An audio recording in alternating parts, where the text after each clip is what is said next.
Muy bien. Cuando hablamos ya de lo que es formas farmacéuticas, ¿no? Tenemos también que ver cómo están su nomenclatura o cómo son sus nombres de estas formas farmacéuticas. ¿Ya? Y hay tres tipos de estándares que se utilizan para denominar a la forma farmacéutica. ¿Ya? Y tenemos en sí lo que se conoce primeramente, lo que es el nombre químico. Esto viene a ser prácticamente a darnos a conocer la estructura molecular del compuesto o del principio activo. Hay diferentes tipos de nomenclatura de acuerdo a la composición química, obviamente, del medicamento, del principio activo. Y algunos son bastante largos y complicados de mencionarlo. Ustedes van a ver ahí en su texto, hay un nombre bastante complicado, ¿no? Pero hay otros que son más cortos y más sencillos, como el que tenemos, por ejemplo, de aquí en la diapositiva, como el ácido acetil salicílico. Y seguramente ustedes conocen, ¿no? ¿Qué es el ácido acetil salicílico? Ese es su nombre químico, este principio activo o de este medicamento. Y así se lo denomina. Cuando nosotros entonces decimos ácido acetil salicílico, estamos mencionando su nombre químico del medicamento o del principio activo. Hay otro nombre que se conoce como genérico. Este es más sencillo, son normas o se han establecido principalmente por la Organización Mundial de la Salud como nombres estándares de fácil utilización para que se puedan manejar esto. Por eso es que son sencillos, no son patentados, o sea que no lo tiene comúnmente algún laboratorio o alguna fábrica específica como registrado como un nombre, sino que es común para toda su utilización. Entonces va a facilitar la comunicación en el medio del ámbito. Por ejemplo, tenemos nosotros el acetaminofeno. El acetaminofeno viene a ser el nombre químico de lo que se conoce como nombre genérico al paracetamol. Entonces, paracetamol sería un nombre genérico, ¿ya? Y su nombre químico sería acetaminofeno o acetaminofeno, ¿ya? Lo mismo pasa con el ácido acetil salicílico, viene a ser un nombre químico, pero ya cuando decimos un nombre genérico, ¿cómo lo conocemos generalmente? Como aspirina, ¿no? Como aspirina. Entonces, así vienen a denominarse los nombres genéricos de diferentes medicamentos y que son utilizados de forma común, ¿no? Tanto en el gremio médico como en los distintos gremios de la salud. Entonces, es más sencillo, más fácil que nombrar a veces un nombre químico o acordarse el nombre químico del medicamento. ¿Ya? Entonces, eso está establecido y es lo que se denomina la denominación común internacional de los medicamentos que la Organización Mundial de la Salud ha establecido. Y por último, tenemos también un nombre registrado. ¿Qué sería un nombre registrado? Ya es cuando un laboratorio particular lo patenta como su nombre comercial. ¿Ya? O sea, tenemos el acetaminofeno, por ejemplo, nombre químico, nombre genérico paracetamol, y un laboratorio específico que lo fabrica y que le pone un nombre comercial, que es Safin, Tylenol, Afebril, el nombre que ellos quieran ya, y lo patentan, o sea, lo registran como un laboratorio que produce Tialgin. Hay diferentes nombres entonces para el paracetamol con nombres comerciales, y eso ya depende mucho del fabricante, ¿no? Del laboratorio que lo esté fabricando y el nombre que le pueda poner. La mayoría busca nombres, digamos, sencillos, comunes, que tanto el médico como el paciente pueda recordarse, ¿no? Y de esa manera ya sea prescribirlo y el paciente también recordarse qué es lo que está tomando o qué es lo que el médico le vino a recetar, ¿ya? Entonces, en esta parte hay que ser bien claro. El nombre puede ser el nombre químico, que es la estructura molecular del medicamento, El nombre genérico también, que es un nombre más sencillo, más fácil de acordarse, que bien está establecido por la denominación común internacional que estableció la OMS.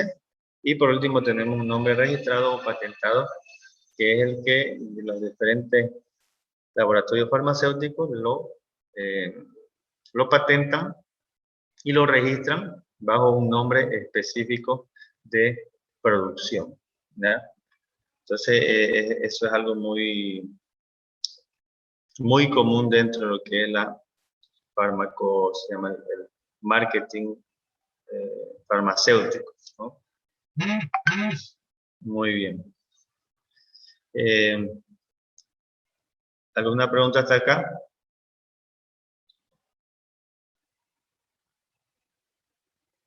¿No hay nadie?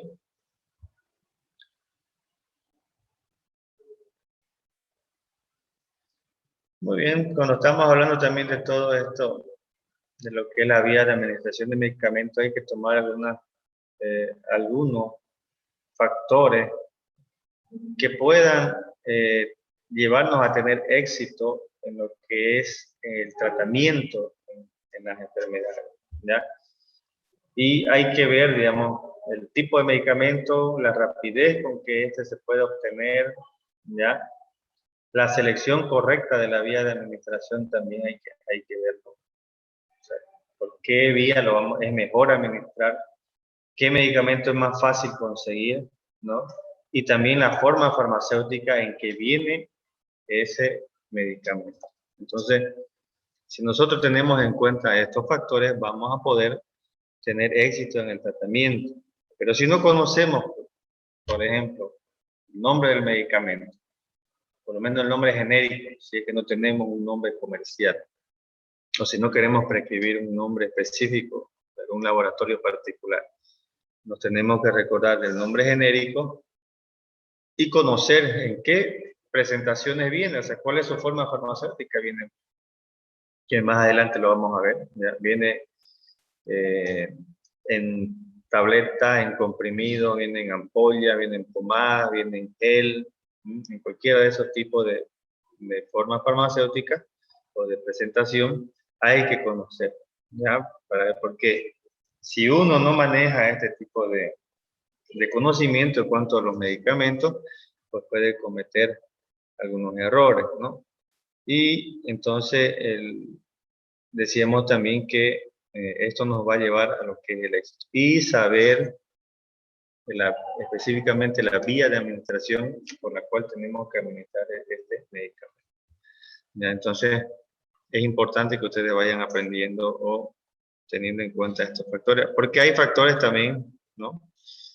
Que tenemos que tomar en cuenta para la selección de la vía de administración y la forma farmacéutica, ¿ya? Cuando hablamos de factores que tenemos que tener en cuenta para seleccionar la vía de administración, ¿ya? Y la forma farmacéutica, tenemos que primero conocer el efecto terapéutico deseado que queremos nosotros obtener, ¿ya? El paciente necesita ser aliviado de una manera rápida o ser aliviado de una manera paulatina. ¿Qué necesita? Entonces, tenemos un paciente, digamos, con una temperatura corporal elevada, 38, 39 grados centígrados. Entonces, ahí vemos que necesitamos nosotros un efecto terapéutico casi inmediato. Entonces, tendremos que escoger una vía de administración que pueda favorecer ese efecto medicamentoso inmediato. ¿Cuál es la vía más rápida? La vía intravenosa. Entonces, como ya conocemos qué tipo de medicamento o qué vía vamos a administrar, pues tenemos que saber la forma farmacéutica, el tipo de medicamento que vamos a administrar y su forma farmacéutica, ¿ya? Entonces, en ese sentido, ya podemos nosotros ir viendo que cierto medicamento viene en forma de ampolla y podemos administrar por vía intravenosa y así conseguir ese efecto del paciente. ¿Ya? Entonces, para tener éxito, tenemos que conocer entonces la vía, para escoger la vía de administración y factor, el efecto que queremos conseguir, ¿ya? No es lo mismo si a un paciente con una temperatura de 39 grados, 39,5, le damos un medicamento por vía oral, ese medicamento va a tardar más en absorberse. Va a seguir todos los pasos que vamos a hablar en el siguiente tema, ¿no? De biotransformación, su absorción, su distribución, su acción farmacológica dentro del organismo y posteriormente ya su efecto farmacológico, ¿no? Entonces lleva más tiempo. La más rápida es la vía parenteral, tanto la intramuscular y mucho más todavía la intravenosa. Entonces, dependiendo de qué tipo de efecto terapéutico que queremos conseguir. También tenemos que tomar en cuenta el estado y las características individuales de cada paciente. Cada paciente va a tener una característica específica. No es lo mismo administrar, ¿ya? No es lo mismo administrar a un paciente que está, por ejemplo, con una angina de pecho, darle algún medicamento, tenemos que darle un medicamento que rápidamente pueda ejercer un efecto terapéutico, ¿ya? Pero tenemos que tomar en cuenta el estado principalmente de conciencia del paciente. Si está alerta, si está semi alerta o está prácticamente en un estado de coma o ha perdido la conciencia completamente, ¿no? Entonces hay que tomar, no le vamos a dar vía oral a un paciente que está con un deterioro de la función neurológica o que está prácticamente inconsciente o en coma. Eso es imposible. Tenemos que utilizar las vías que son más acordes a la característica del paciente, ¿ya? Y por último, seleccionar correctamente la vía de administración, ¿ya? Hay que ver cómo está el paciente, en qué estado llegó. Bueno, si está vomitando el paciente, no le podemos dar por vía oral, porque rápidamente el paciente va a eliminar ese medicamento, va a vomitar, obviamente. Entonces tenemos que utilizar otras vías. Los niños puede ser supositorio, puede ser en los adultos inyectable, ya sea intramuscular o intravenoso. Como dijimos antes, ver también, más de estos puntos que hemos visto, el primero, conseguir efectos terapéuticos rápidos si es que así lo deseamos, o así lo necesitamos en un paciente. Entonces, todos estos puntos, estos factores tenemos que tomarlo en cuenta cuando hablamos de vías de administración de los medicamentos. Y es importante indagarse, porque los pacientes no siempre nos llegan en estado de alerta, ¿verdad? Muchas veces nos llegan en estado semi-inconsciente o inconsciente prácticamente, ¿no? Y si no hay alguien de repente que lo esté acompañando, tenemos nosotros que tomar decisiones en el momento para poder actuar y salvar la vida del paciente. Entonces, veamos, ¿qué tiene el paciente? ¿Qué tipo de medicamento vamos a utilizar para conseguir un efecto farmacológico o terapéutico lo más rápido posible? ¿En qué estado se encuentra el paciente? Para ver también cómo administramos el medicamento. Y al seleccionar pues la vía, saber cómo, por qué la estamos seleccionando, ¿no? Porque el paciente así lo amerita, según el caso que se nos presente en las emergencias, esto principalmente en las emergencias médicas, ¿no? Porque cuando el paciente acude a una consulta externa y el cuadro no demanda, no es de mucha gravedad, podemos optar por otro tipo de administración o vía de administración de los pacientes, principalmente la vía oral, si es que no hay condiciones que impidan la administración de vía oral, ¿ya? Porque aún así, por ejemplo, el paciente esté consciente, el cuadro no sea muy grave, pero está vomitando, no podemos utilizar la vía oral. Tenemos que utilizar la vía parenteral. Entonces hay que tomarlo en cuenta todos estos factores, muchachos, para que sepamos qué tipo de medicamento, cómo administrar y qué es lo que queremos nosotros lograr con ese tipo de vía que hemos escogido y el medicamento que estamos administrando. ¿Ya? Ya entrando y hablando de los diferentes tipos de vías que nosotros hemos visto, tenemos aquí la vía tópica, ¿ya? La vía tópica es cuando se utiliza la piel, ¿no? A través de la piel, la administración de algún medicamento o alguna forma farmacéutica que viene específicamente para poder administrarla a través de esta vía. Pero tenemos que tomar también características que son muy importantes en el momento de tener o de administrar un medicamento por esta vía, ¿ya? Entonces tenemos la aplicación directa sobre la piel y también sobre mucosa, ¿ya? En los orificios naturales que lo vimos anteriormente, ¿no? La piel, mucosa nasal, limón vaginal, la uretra, todos esos son, también hablamos del conducto auditivo externo como vías que son las que se utilizan para la vía tópica, además también de la conjuntiva, ¿no? Ocular. Todo tiene que ver también con características de los medicamentos o los principios activos que nosotros estamos utilizando por medio de esta vía. Por ejemplo, las características físico-químicas que tiene el medicamento o el principio activo, ¿ya? Las sustancias que son liposolubles, por lo general, se van a absorber más fácilmente a través de la piel, porque la piel también tiene, si ustedes recordarán, una cierta, aparte de tener la capa córnea, que es la que nos protege, ¿no? Y de estar recubierto por queratina, ¿no? Entonces también tenemos un manto de grasa, ¿no? Un manto oleoso que recubre la piel y que también le brinda protección. Entonces, al ser un medicamento, una forma farmacéutica o un principio activo estar específicamente elaborado mediante un vehículo oleoso o liposoluble, el liposoluble porque se solubiliza y se puede absorber a través de compuestos lipídicos también, y eso lo tiene la piel, entonces se va a hacer más fácil la administración o la absorción de este medicamento a través de la piel.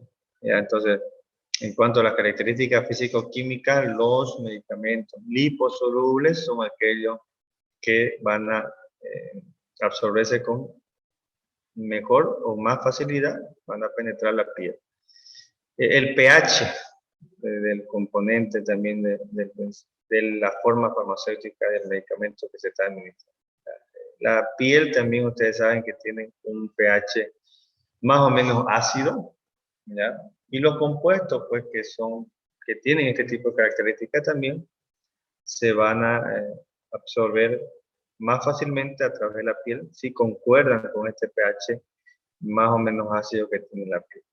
Sabemos también que ese pH ácido de la piel pues le confiere una cierta grado de defensa, ¿no? Porque ese pH también nos permite que muchos microorganismos que llegan a la piel que no se vayan a colonizar ni reproducirse, ¿no? Porque el pH ácido les afecta.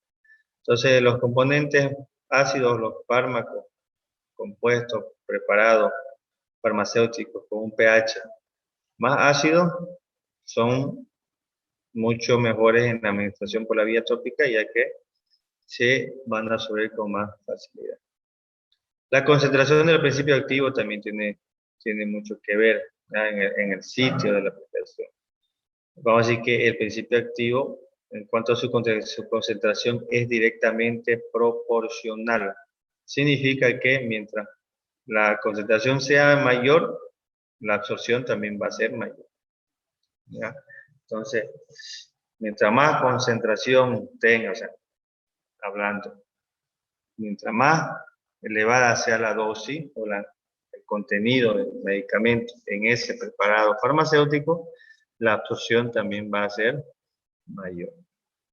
¿Ya? Entonces, tiene mucho que ver la concentración del principio activo para administración por vía tópica y su mejor absorción. Otra característica es el estado físico de la piel. Aquí, si la piel está sana, si la piel está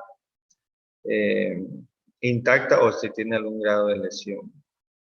Por lo general, en la piel sana viene bien la solución, pero en algunos casos, como por ejemplo en las quemaduras, el estado de la piel que está lesionado favorece también aún más la absorción de los medicamentos, puede favorecer. Pero en la parte tópica, ¿no? En la parte tópica. Y puede ser un poco desfavorable cuando esos medicamentos puedan pasar al torrente sanguíneo y causar algún efecto farmacológico no deseado. Entonces, en la piel lesionada y para tratamiento tópico viene bien, porque hay una mejor utilización del componente, del medicamento, por parte del organismo a nivel tópico, pero también puede crear algunos problemas porque hay una mayor absorción a nivel sistémico, ya que la piel está lesionada y eso podría acrecentar algunos efectos farmacológicos no deseados en las personas. ¿Ya? Es muy raro, pero hay que tenerlo en cuenta. Hay que tener en cuenta también en la edad, ¿ya? En los niños la piel es más permeable que en los adultos. Entonces, para si decimos que la piel en los niños es más permeable, quiere decir que no necesita la aplicación de abundantes cantidades de medicamentos en los niños del preparado farmacológico, el medicamento, ¿ya? Porque su piel es más permeable. Quiere decir que la va a absorber mejor y el efecto terapéutico va a ser mejor. En cambio, en los adultos, como la piel es menos permeable, se requiere un poco más de cantidad de medicamento para lograr una concentración mayor y de esta manera un mejor efecto farmacológico también. Entonces, eso es lo que hay que tomar en cuenta. No hay que aplicarle mucho en los niños, pero en las personas adultas hay que recomendar una aplicación un poco más abundante de los medicamentos. El sitio de aplicación también, esta cosa muy importante, porque hay lugares, por ejemplo, de la piel donde ustedes conocen cómo está constituida la piel. Y el estrato córneo tiene mucho que ver en este sentido. Hay partes donde este estrato córneo es más reforzado y hay partes donde está menos reforzado. Estamos hablando de su constitución por células, de las capas celulares que lo conforman.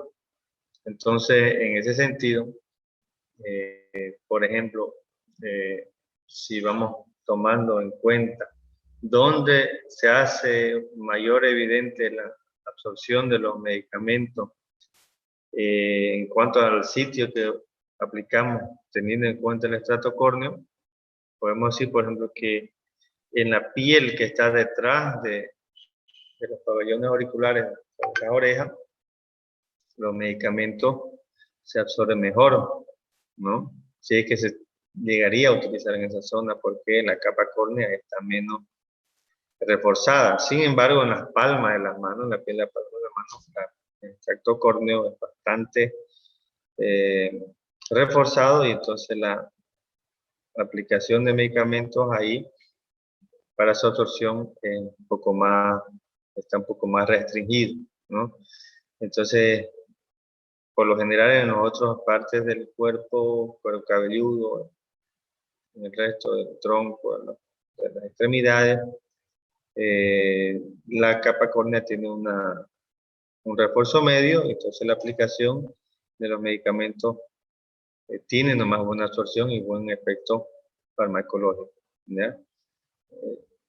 En general, nosotros, la mayoría de las veces no se toma en cuenta esta parte, pero es de acuerdo al sitio también donde se presenta la lesión o el lugar donde tenemos que aplicar el medicamento para poder conseguir el efecto farmacológico, ¿no? Cuando hablamos de la piel, por lo general, ¿a qué tipo de patología se refiere? Pues son patologías superficiales, principalmente específicas de la piel. ¿no? Muy raramente se va a utilizar un medicamento para lograr un efecto más profundo, o sea, en partes blandas, como por ejemplo a nivel muscular o a nivel articular, que sí los hay, ¿no? Que sí los hay. Pero hablando específicamente a nivel de la piel, pues tenemos las enfermedades dermatológicas, ¿no? La mayoría de ellas son causadas por hongos, por ejemplo, y algunas de ellas también por bacterias, ¿no? Como la piodermitis, como el impétigo, ¿no? Que son comunes en los niños, por ejemplo. Pero hay otras que requieren una aplicación para más, conseguir un efecto más profundo. En las mialgias, por ejemplo, en las artralgias, estamos hablando de dolores articulares, dolores musculares, desgarros musculares, contracciones musculares. Se necesita que el principio activo llegue a esos niveles.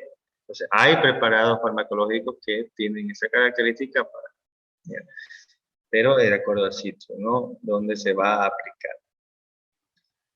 El grado de hidratación también que tienen, ¿no? Los medicamentos hay que tomarlo en cuenta. Se dice que cuanto más hidratada está la piel, es mejor la absorción que se va a producir de los medicamentos que se aplican a nivel tópico. Entonces, es un factor también a tomarlo en cuenta, ¿no? Alguna vez hay que recomendar, bueno, después del baño aplíquese el medicamento para que tenga una mejor absorción. Por último tenemos la superficie de aplicación. Mientras más superficie ocupemos, pues mayor absorción. No es lo mismo aplicar un medicamento en 5 centímetros cuadrados de la piel a aplicarlo en 20 centímetros cuadrados de la piel.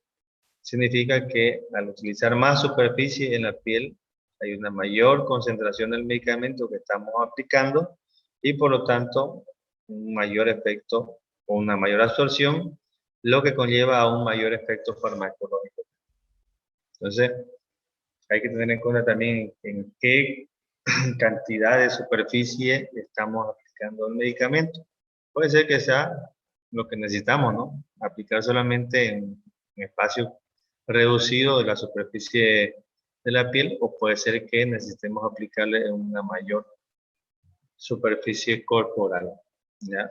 Esto de acuerdo a la patología y el grado de lesión que se presenta a nivel superficial. ¿Alguna pregunta hasta acá, jóvenes?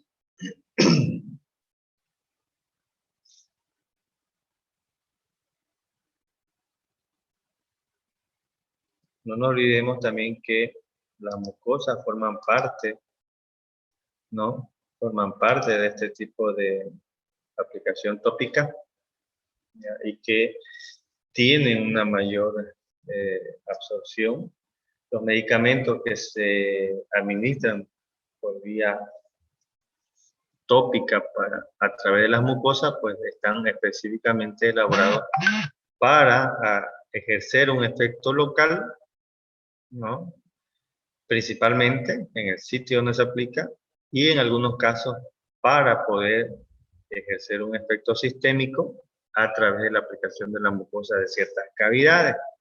Por ejemplo, a nivel vaginal, los óvulos, que son una presentación o una forma farmacéutica que se utiliza, pues se utiliza para el tratamiento de enfermedades específicamente locales a nivel de la vagina, ¿ya? El sitio, la vagina está recubierta por mucosa y va a actuar a nivel de esa mucosa localmente y va a ejercer el tratamiento o va a ejercer el efecto farmacológico y con ello vamos a obtener una curación de la patología, ¿no? Estamos hablando que estamos haciendo un tratamiento al aplicar un medicamento a nivel de la mucosa, pero con efectos locales. Podemos también tener la aplicación de medicamento a través de mucosa para ejercer efectos sistémicos. Hay, por ejemplo, decía anteriormente, medicamentos que son preparados específicamente para la absorción a través de la vía sublingual. Vemos que debajo de la lengua, pues, ¿qué hay? La cavidad oral está recubierto por mucosa y a ese nivel hay bastante irrigación sanguínea. Estos medicamentos que son específicamente para ser administrados por vía sublingual no van a ejercer un efecto local. Lo estamos administrando a través de una mucosa, pero van a ejercer un efecto sistémico. El medicamento, por ejemplo, analgésico, que vienen por vía sublingual para ejercer su efecto calmando el dolor, ya sea en alguna otra parte del organismo, sea una cefalea, sea una mialgia, sea algún dolor postoperatorio. Entonces no está ejerciendo su función farmacológica o su efecto farmacológico, perdón, a nivel local de la mucosa sublingual, sino que se absorbe a través de ella y ejerce su acción en otro sitio, ¿ya? Entonces eso también es importante conocerlo, ¿ya? ¿Cuáles son las ventajas de la aplicación a través de la vía tópica? Porque toda vía de administración tiene su ventaja y tiene su desventaja, ¿ya? Hablando de lo que son las ventajas principalmente, es que podemos aplicar los medicamentos de forma directa en el sitio que está siendo afectado, ¿ya? Y la concentración, pues de acuerdo, como dijimos, directamente proporcional a la cantidad de medicamentos que nosotros vamos a administrar. Si nosotros agarramos poca cantidad de ese medicamento y lo aplicamos en el sitio, pues la cantidad o la concentración es también de acuerdo a la cantidad que aplicamos. Va a ser mínima o va a ser elevada si aplicamos un poco más, ¿ya? Entonces, esa es una de las ventajas, que lo podemos utilizar directamente en el sitio de la lesión. Es una forma también sencilla de aplicarlo, no se necesitan técnicas específicas. Algunos se lo hace directamente y se lo puede esparcir, otra se lo puede hacer en forma de algún masaje. Por favor, no estén rayando la pantalla, ¿ya? Se lo puede hacer de forma de masaje, ¿no? Y de diferentes formas